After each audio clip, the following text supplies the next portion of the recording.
प्रश्न पूछना चाहूंगा, वह कौन सी चीज है जिसे हम देख तो सकते हैं परंतु छू नहीं सकते? महोदय, यही प्रश्न सन 1947 से पहले एक कक्षा में किया गया था।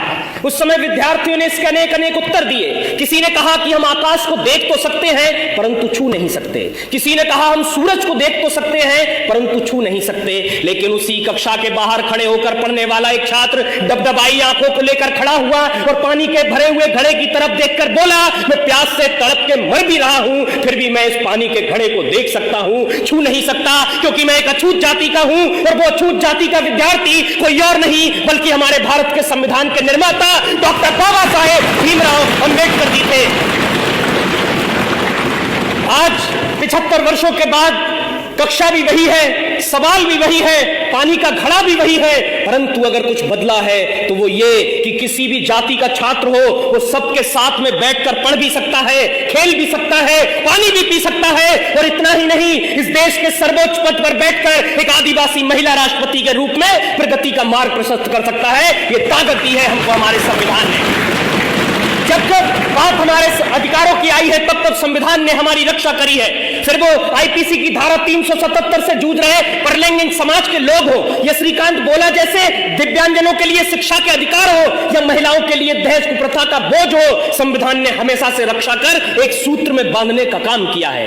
मान्यवर, भारत के संविधान की लोकतांत्रिक यात्रा बहुत लंबी रही है। जब भारत आजाद हुआ तो उसके साथ कई और सहोदर राष्ट्र आजाद हुए, परंतु आज हम वहां देखेंगे तो पता चलेगा कि वहां पर कहीं अराजकता है, कट्टरता है, सांप्रदायिकता है, भुखमरी है, गरीबी है, परंतु भारत एकमात्र ऐसा देश है जो आज उन्नति के शिखर पर बैठा है, क्योंकि उन्होंने धर्म को संविधान माना, हमने संविधान को ही पहला धर्म माना। लंदन में मुस्कुराते हुए कवि चर्चिल ने कहा था कि ये देश आजाद हो भी जाए तो बहुत दिन तक टिकेगा नहीं, ये टूटकर बिखर जाएगा। अब मुझे लगता है नरक में चर्चिल की आत्मा देख रही होगी तो सोच रही होगी क्या से क्या हो गए देखते देखते, क्योंकि आज का ये वही भारत है जो पूरी दुनिया में स्टार्टअप के क्षेत्र में तीसरे स्थान पर है। ये वही भारत है जो ओलंपिक के अंदर टोक्यो की धरती पर झंडा तिरंगा लहरा देता है। ये वही भारत है जो चंद्रयान 3 को पृथ्वी से चंद्रमा तक पूरी दुनिया में सबसे कम बजट में पहुंचा देता है, क्योंकि हमने अपने कर्तव्यों का निर्वहन किया है, जिससे हम प्रगति के सोपान को चढ़ते जा रहे हैं। और अगर इसी तरह से इस देश का प्रत्येक नागरिक अपने कर्तव्यों का निर्वहन करता रहा तो यकीन मानिए 2047 तक विकसित भारत का लक्ष्य एक सूक्ष्म मात्र होगा।